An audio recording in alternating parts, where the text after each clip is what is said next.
নারীদের অংশগ্রহণ তো অবশ্যই আমাদের এখানে নারীদের শিক্ষার রিলেটেড আমরা আলাদা একটা দফা স্থাপন করেছি সংস্কার প্রস্তাবনা, এবং সেখানে বলেছি যে নারীদেরকে তারা অনেক ক্ষেত্রে এখনো কিছু ভীতি আতঙ্ক তাদের আছে একটা ক্যাম্পাসে যাওয়া, তাদের জন্য নারী বান্ধব যে পরিবেশ প্রয়োজন সেটা প্রশাসন অনেক ক্ষেত্রে দেওয়ার ক্ষেত্রে ব্যর্থ হয়।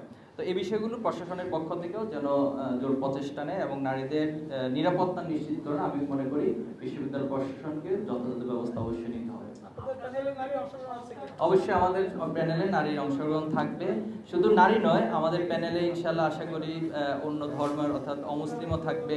এরপরে সবাইকে আমরা আহ্বান জানাচ্ছি যে কেউ আমাদের প্যানেলে আসতে চাইলে আমরা যোগ্যতা সেই প্যানেল ইনশাআল্লাহ খুব দ্রুত ঘোষণা করব। আমাদের ইনক্লুসিভের ডেফিনিশন হচ্ছে এখানে সবার জন্য শিক্ষার অধিকার সমানভাবে নিশ্চিত করা থাকবে, সবার ধর্মীয় মূল্যবোধ তিনি সেটা পালন করতে পারবে। আপনি যে পয়েন্টটা নিয়ে এসেছেন সেটা যদি ইসলাম সাপোর্ট করে, সেটা যদি হিন্দু ধর্ম সাপোর্ট করে, সেটা যদি অন্য ধর্ম সাপোর্ট করে তাহলে সেটা ইনক্লুসিভের সংখ্যার মধ্যে আসতে পারে, কিন্তু সেটা যদি না করে তাহলে অবশ্যই সেটাকে রিজেক্ট করতে হবে। বাট আমরা চাই যে এখানে কোনো ধর্ম বর্ণ অথবা বর্ণ বৈষম্য এর মধ্য দিয়ে শিক্ষার আলাদা সুযোগ সুবিধা থাকবে না, সবার জন্য সমান সুযোগটা নাগরিক হিসেবে নিশ্চিত করা হবে। আমরা শিশু থেকেই সেটা বাধ্যতামূলক করার বিষয়ে উপস্থাপন করেছি, সর্বস্তরে বাধ্যতামূলক থাকা উচিত। রিলিজিয়াস শিক্ষার মধ্য দিয়ে তো একজন মানুষের মধ্যে নৈতিকতা তৈরি হয়। আপনার যদি রিলিজিয়াস বিষয়ে অধ্যয়ন থাকে তাহলে অবশ্যই আপনি সেটা মেনে নিতে বাধ্য হবেন। প্রত্যেকটা ধর্মই মানুষকে অনৈতিক হতে শেখায় না, নৈতিক হতে শেখায়। আজকে দেখেন আপনি যখন সততার প্রশ্ন আসে, আপনি আমাদের রাষ্ট্রের অনেক হাই এডুকেশন, তারা high qualified, high academically sound, but তাদের ভিতরে সততা নেই। এই সততা না থাকার কারণ কি? আপনি খুঁজে দেখবেন, আপনি গবেষণা করুন, দেখবেন তাদের ভিতরে রিলিজিয়াস যে মূল্যবোধ থাকা দরকার সেটার ঘাটতি রয়েছে, এই কারণে এই সততাটা তৈরি হয় না।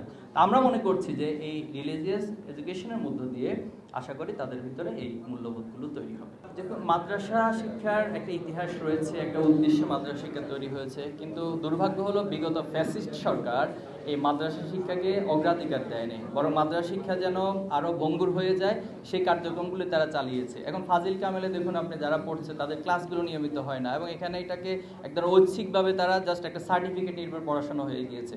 তো আমরা এই কথাগুলো বলেছি এবং সংশ্লিষ্ট যারা আছে তাদের কাছে আহ্বান জানিয়েছি তারা যেন এগুলোকে খুব সিরিয়াসলি নেয় এবং মাদ্রাসা শিক্ষার যে উদ্দেশ্য এটা তৈরি হয়েছিল সেটা যেন যথাযথভাবে অর্জন করা যায় সেই ব্যবস্থা গ্রহণ করে।